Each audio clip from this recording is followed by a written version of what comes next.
শুভ দশমীর শুভেচ্ছা। ছোটদের অনেক অনেক ভালোবাসা, আর বড়রা আমার প্রণাম নেবেন।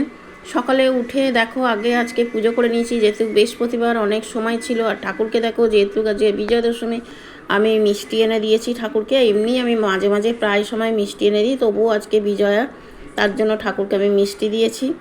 তা পুজো হয়ে যেতে রান্নাবান্না করেছি। দেখো আমি রান্না করেছি, আজকে আমাদের অনেক রকমের রান্না করতে হয়।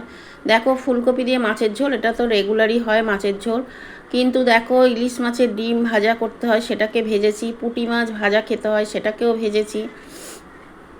সব শুদ্ধ মিলিয়ে 5 রকমের ভাজা: পুঁটি মাছ ভাজা, পটল ভাজা, আলু ভাজা, চিচিঙ্গে ভাজা, আর ইলিশ মাছের ডিম ভাজা।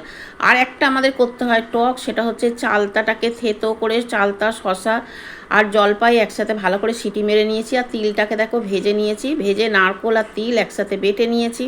কড়াই তেল দিয়ে সর্ষে ফোড়ন দিয়ে একটু তিলটাকে দিয়ে নাড়াচাড়া করে জল ঢেলে দিয়েছি, দিয়ে খুব ভালো করে ফুটিয়ে তারপরে নামিয়েছি। আর এখানে দেখো ডাল রেখেছি।